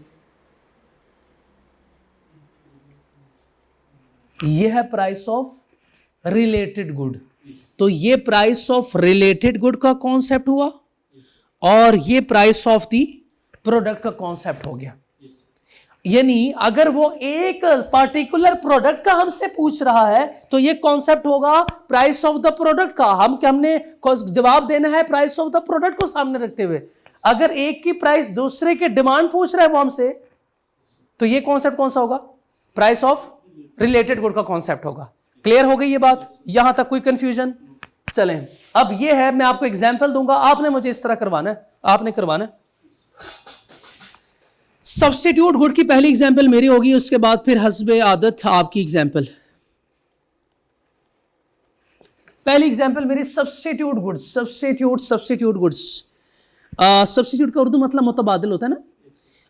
जैसे फॉर एग्जाम्पल सब्स्टिट्यूट मैं कहता हूं कोक और पेप्सी। जी सब्स्टिट्यूट है कि नहीं? मुतबादिल है कि नहीं? या तो कोक पिए या पेप्सी, मुतबादिल है, मुतबादिल है। दूसरी एग्जाम्पल, मेरी एग्जाम्पल सुने, कोक और पेप्सी मुतबादिल है। आईफोन और सैमसंग मुतबादिल है। होंडा और सुजुकी मुतबादिल है। सीए और एसीसीए मुतबादिल है। मुतबादिल है ये। हाँ जी, अब आप बताएं। सर टमाटर और दही एक दूसरे के मुतबादिल इस्तेमाल कर सकते हैं। हाँ बिल्कुल, आपका मकसद पूरा हो सकता है, बिल्कुल ठीक है। मुश्किल एग्जाम्पल की तरफ जा रहे हैं, आसान आसान एग्जाम्पल छोड़ रहे हैं।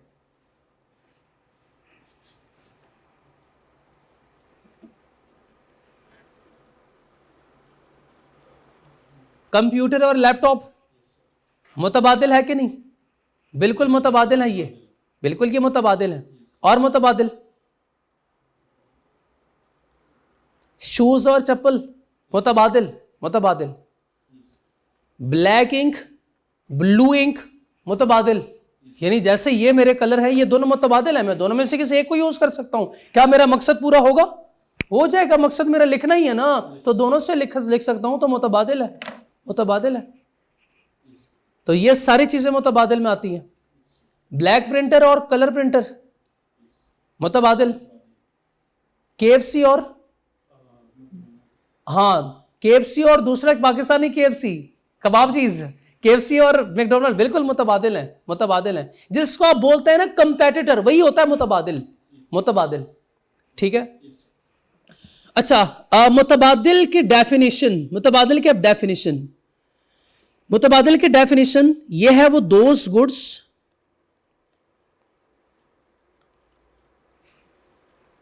which are consumed as alternative, those goods which are consumed alternative, alternative से मुराद क्या है? मुतबादिल, जिसको हम मुतबादिल इस्तेमाल कर सकते हो। चलिए एग्जाम्पल आप दे दीजिएगा कोई मुतबादिल की, मुतबादिल की कोई एग्जाम्पल, डिफरेंट एग्जाम्पल हो। हाँ, क्यों जहन में नहीं आ रही? जहन में क्यों नहीं आ रही? इसका मुतबादिल बताएं, इसका मुतबादिल बताएं। Yes exactly, tea and coffee मुतबादिल है, टी एंड कॉफी एक दूसरे के मुतबादिल है। ओके अच्छा, अब बताना आपने, अगेन आपने बताना है, अगेन आपने बताना है, मैंने पूछना आपने बताना है। टी की प्राइसेस कम हो रही है, बल्कि मैं इस बार ना इस तरफ से नहीं पूछता आपसे, मैं इस बार जो है वो इधर से आता हूं, देखते हैं क्या करते हैं आप। प्राइस कम हो रही है तो बताइएगा, बताइएगा। टी की डिमांड कम हो जाएगी। कम हो जाएगी? और ये श्योर? लॉक कर दें? बताएं, इसकी प्राइस कम हो रही है तो इसकी अपनी डिमांड, हाँ अब बताएं शाबाश, जब इसकी प्राइस कम हो रही है तो क्या लोग ये खरीदेंगे? लोग ये नहीं खरीदेंगे। अब लोग जो है वो इसकी डिमांड को कम करेंगे, तो सारे लोग इधर से उठ के कम प्राइस वाले पे आ जाएंगे, तो कॉफी की डिमांड बढ़ जाएगी, यू कॉफी की डिमांड बढ़ जाएगी। अब मेरे से ये ना पूछेगा, कहिएगा सर कॉफी की तो वैसे प्राइस ज्यादा होती है, टी की प्राइस कम होती है, आपने इसका मतलब अच्छी चाय पी नहीं, अगर ऐसे सवाल करते हैं तो। अच्छा अगेन बताएं शाबाश, ये कॉन्सेप्ट कौन सा है? शाबाश, ये प्राइस ऑफ द प्रोडक्ट है। और बताएं शाबाश, ये वाला कॉन्सेप्ट कौन सा है? प्राइस ऑफ रिलेटेड गुड, और प्राइस ऑफ रिलेटेड गुड में प्राइस ऑफ सब्स्टिट्यूट गुड है, price of substitute, price of related में प्राइस ऑफ सब्स्टिट्यूट गुड्स है। तो क्लियर हो गई बात सब्स्टिट्यूट और इसकी। डिमांड भी क्लियर है कि कैसे डिमांड चेंज होती है। हाँ, ये कॉन्सेप्ट था किसका? प्राइस ऑफ रिलेटेड गुड का, ये कंप्लीट कॉन्सेप्ट है, price of related goods.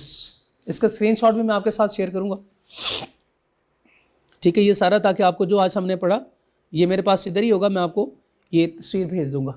Okay, determinants हमारे कंप्लीट हो गए। इधर जितने भी जो भी लिखा हुआ है वो सारा मैंने आपको उधर लिख दिया है, वहां पे वो देखें, इंडिपेंडेंट, अनरिलेटेड या नॉट रिलेटेड जिसको हमने लिखा था, एग्जाम्पल भी वही है। रिलेटेड में ये दो चीजें आती हैं, आगे लिखा हुआ है गुड्स एंड जॉइंट डिमांड्स या कॉम्पिटिटिव, और जॉइंट मीन्स के दोनों जुड़े हुए आपस में, कॉम्पिटिटिव मुतबादिल होते हैं वो।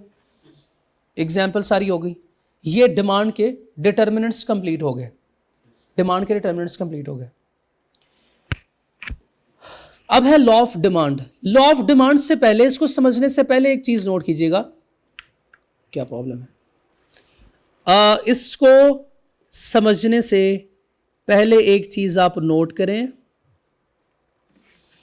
ये लिखा हुआ है effect of price on demand. क्या मतलब इसका? प्राइस की वजह से जो भी डिमांड चेंज होती है। ये नहीं, डिमांड में ये चेंज किस वजह से?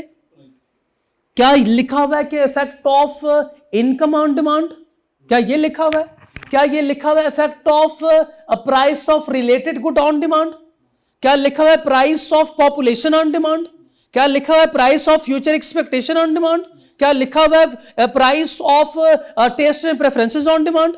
क्या लिखा हुआ है इफेक्ट ऑफ ये आखिर जो था हमारा एडवर्टाइजमेंट या credit availability on demand? Means सिर्फ एक ही लिखा हुआ है price of, effect of price on.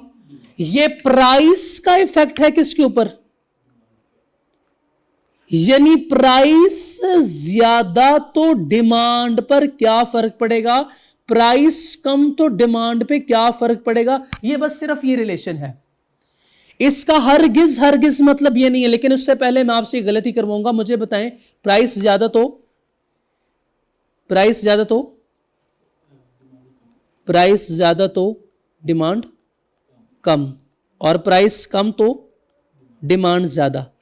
इसका दूसरा मतलब तो ये है ना, इसका दूसरा मतलब तो ये है ना कि प्राइस इसका दूसरा मतलब ये है ना कि डिमांड कम तो प्राइस ज्यादा। ये देखे ना, यही लिखा हुआ है ना, इसका दूसरा मतलब तो यही हुआ ना फिर। हाँ जी, इसका दूसरा मतलब तो यही है ना, सही है ये। डिमांड कई और तरीके से भी कम हो सकती है, डिमांड जरूरी नहीं है कि प्राइस की वजह से ही कम हो। हाँ हो सकता है, लेकिन यहां पे सिर्फ यही लिखा हुआ है ना, यही इसी को मैं एक्सप्लेन कर रहा हूं। बताए, इसका मतलब ये है ना प्राइस ज्यादा तो डिमांड कम। क्या मैं इसको ये लिख सकता हूं कि डिमांड कम तो प्राइस ज्यादा?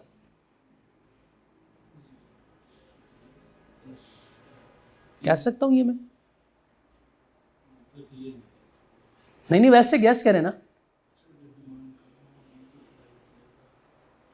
सर डिमांड कम होगी तो प्राइस भी कम होगी सर, करनी पड़ेगी।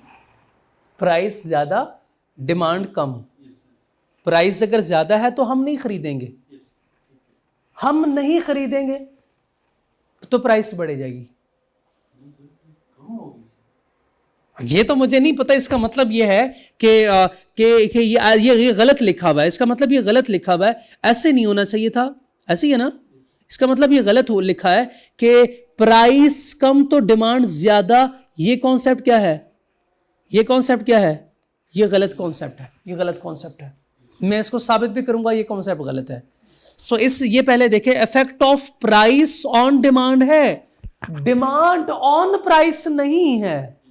डिमांड ऑन प्राइस से कॉन्सेप्ट कोई और होगा, ठीक है। यहां ये कंफ्यूजन क्लियर। अब जो है वो मैं प्राइस की वजह से डिमांड को चेंज करूंगा, आपको कोई मसला तो नहीं होगा। आप ये तो नहीं कहेंगे सर जब डिमांड कम या ज्यादा होगी तो प्राइस भी तो चेंज होगी, इधर ये तो नहीं कहेंगे। हाँ, ये अल्टरनेटिवली इसको आप नहीं लिख सकते, तो इंटरचेंजेबली ये कॉन्सेप्ट गलत होगा। अच्छा, लॉ ऑफ डिमांड है। लॉ ऑफ डिमांड एक्सप्लेन करता है effect of price on demand. Law of demand कहता है कि ये सिर्फ और सिर्फ प्राइस का इफेक्ट होगा डिमांड के ऊपर, इसलिए हमने प्राइस को कहा था ये प्राइमरी डिटर्मिनेंट है। हर प्राइमरी डिटर्मिनेंट आगे चल के कोई एक बड़ा कॉन्सेप्ट, कोई एक लॉ को कंस्टिट्यूट करता है।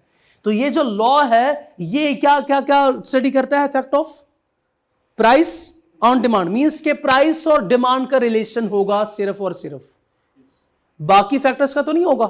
तो बाकी फैक्टर्स का क्या करूं? शाबाश, शायद कांस्टेंट होंगे। अच्छा मुझे बताएं कि मैंने बाबर आजम और विराट कोहली को कंपेयर करना हो तो क्या करूं? एक तरफ बाबर आजम, दूसरी तरफ विराट कोहली, ऐसे करता हूं। बाबर आजम को क्या पता, इधर रिजवान का स्कोर भी ऐड कर देता हूं मैं, कर सकता हूं? नहीं, कंपैरिजन ठीक होगी? कंपैरिजन तो अच्छी नहीं है ना। अगर कंपैरिजन करनी है तो कंपैरिजन में बाबर आजम और विराट कोहली को सामने रखो, बाकी सारे प्लेयर्स को हम कांस्टेंट रखेंगे, इनको हम साइड पे कर देंगे, फेंक देंगे साइड पे। तो इसी तरह लॉ कहता है, लॉ ऑफ डिमांड, कि हमने क्या देखना है? Relationship between price and demand. तो बाकी फैक्टर्स का क्या करूं? फेंक दो। लॉ ऑफ डिमांड सुनो, बहुत मुश्किल है। लॉ ऑफ डिमांड कहता है प्राइस बढ़ेगी डिमांड कम होगी, प्राइस कम होगी डिमांड बढ़ेगी। मुश्किल है ना, यही तो लॉ, ये तो प्राइस में ही पढ़ा था। हाँ, जो मुश्किल है ना एक लफ्ज है इसमें, जो आप भूल जाएंगे, जो आप भूल जाएंगे, वो लफ्ज देखे पता है कौन सा है? वो लफ्ज होगा सेट्रस पारिबस। सेट्रस पारिबस। सेट्रस पारिबस का क्या मतलब है सर? सेट्रस पारिबस का मतलब यह है कि जैसे हमने रिजवान को, जैसे हमने फखर जमान को, साइम अयूब, सारे प्लेयर्स को साइड में फेंक दिया था, इसी तरह हम बाकी सारे फैक्टर्स को सिवाय प्राइस के सारे साइड में कर देंगे। भैया आप सारे साइड पे हो जाओ, साइड पे हो जाओ, साइड पे हो जाओ। हम तो देख रहे हैं क्या? Relationship between price and demand, सिर्फ और सिर्फ। ठीक है, बात समझ आ गई? सेट्रस पारिबस का मतलब क्या है? Assuming all other factors remains constant. ये सारे फैक्टर्स क्या होंगे? कांस्टेंट होंगे, बाकी सारे फैक्टर्स को हम कांस्टेंट कर देंगे। तो ये लॉ ऑफ डिमांड है। फिर से बताएं साहब, लॉ ऑफ डिमांड को डिफाइन करें। प्राइस ज्यादा डिमांड कम, प्राइस कम डिमांड ज्यादा, citrus पारिबस। If when price of the product increases, its quantity demanded decreases, and if price of the product decreases, its quantity demanded increases, ceteris paribus. ये sets पारिबस इस statement का, इस definition का हिस्सा है। Okay, study tip में लिख रहा है ceteris paribus means assumption that other factors या determinants remains same, equal, constant, unchanged, के बाकी फैक्टर्स कांस्टेंट होंगे, कांस्टेंट रहेंगे, वो चेंज नहीं होंगे। और बाकी फैक्टर्स कौन से हैं? बाकी फैक्टर्स कौन से हैं शाबाश? Income of consumer,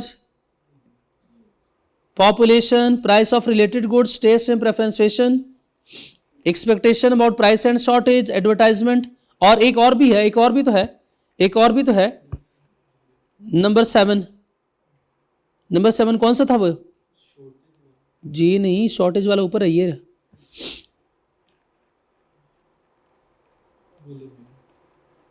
availability of,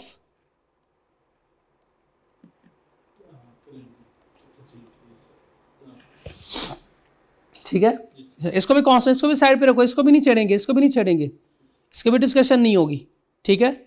तो ये अजम्पशन है।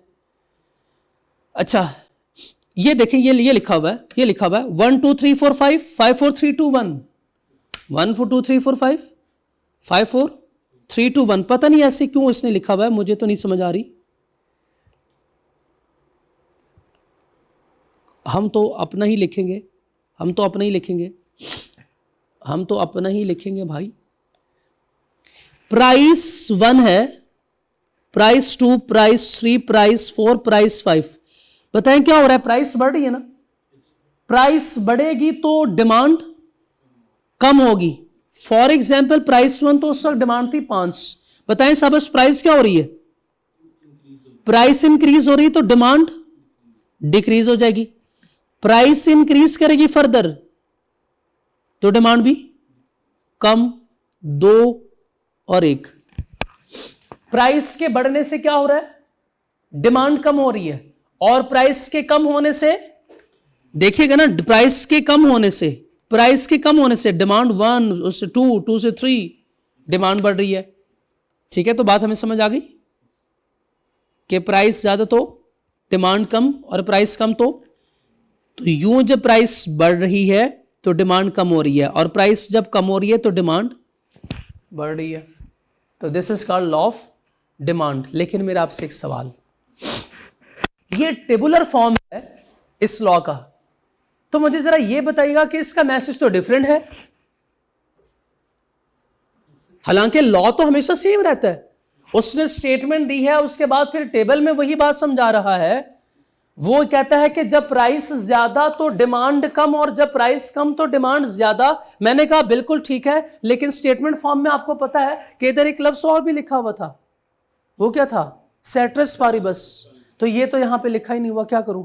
लिख दो नीचे लिख देता हूं ना, इधर सेट्रस पारिबस लिख दो ना। तो फिर हमने टेबल क्यों बनाया है? मुझे बताएं शाबाश, ये क्या लिखा हुआ है? आपने मुझे बताना है कि ये क्या लिखा हुआ है। बाबर आजम, ये क्या लिखा हुआ है? विराट कोहली। तो क्या मैंने कहीं पे उसका रिजवान का स्कोर ऐड किया है? कभी कोई दूसरा फैक्टर आपको नजर आ रहा है? तो इसका मतलब ये ऑलरेडी क्या है? सेट्रस पारिबस में है। ये ऑलरेडी क्या है? सेट्रस पारिबस है। ऑलरेडी सेट्रस पारिबस है। ठीक है, तो ये टेबल फॉर्म भी हो गया। उसके बाद फिर ग्राफिकल प्रेजेंटेशन भी देख लेते हैं लॉ की। अगर हम ग्राफिकली प्रेजेंट करें लॉ को, तो देखें, ये डिमांड कर्व जो होता है हमारा, ये डाउनवर्ड स्लोप बनेगा। अब कैसे डाउनवर्ड स्लोप होता है देखते हैं। फॉर एग्जांपल 1 2 3 4 और 5, और इधर भी 1 2 3 4 5।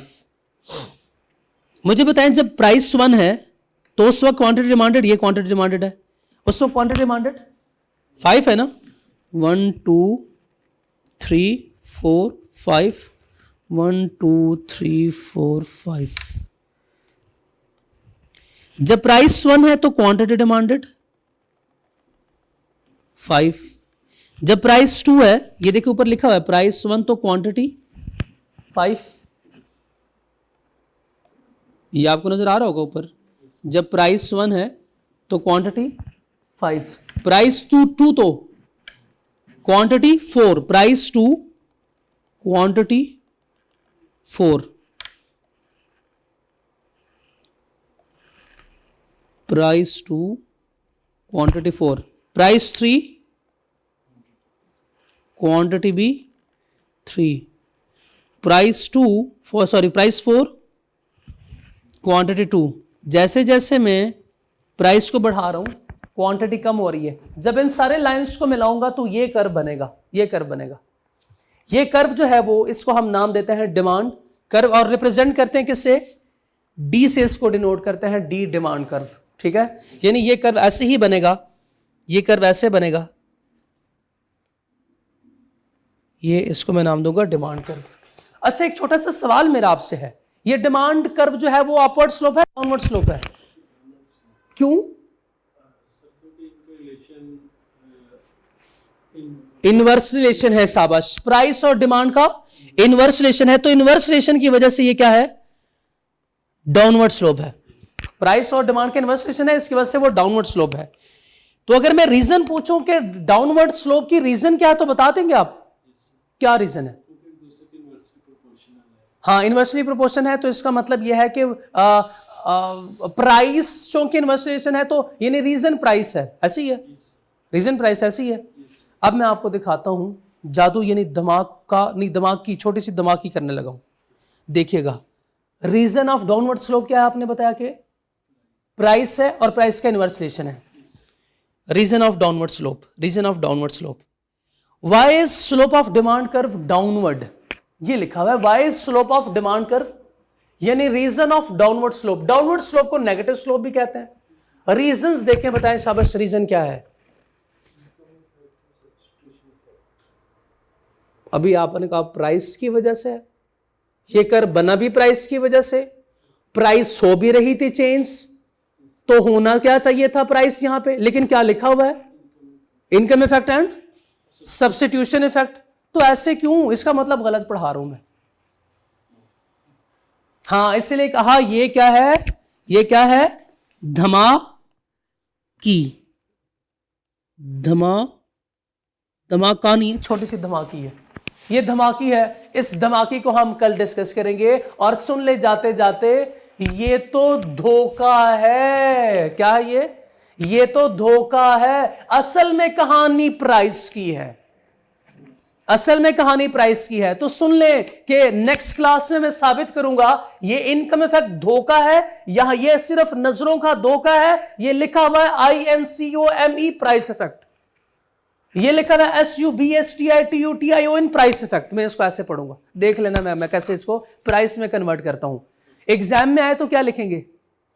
हाँ, एग्जाम में आए तो ये लिखेंगे, कॉन्सेप्ट दूंगा कि ये इनकम इफेक्ट और सब्स्टिट्यूशन इफेक्ट, ये तो यहां पर ठीक है, लेकिन इसका मतलब क्या है? प्राइस इफेक्ट है। ठीक है, लेक्चर की ड्यूरेशन जो है वो बहुत बढ़ रही है, ज्यादा हो रही है, तो हम इसको इधर ही मेरे ख्याल में कंक्लूड करते हैं। ठीक है, चले आज का लेक्चर यहां खत्म करते हैं। अस्सलाम वालेकुम।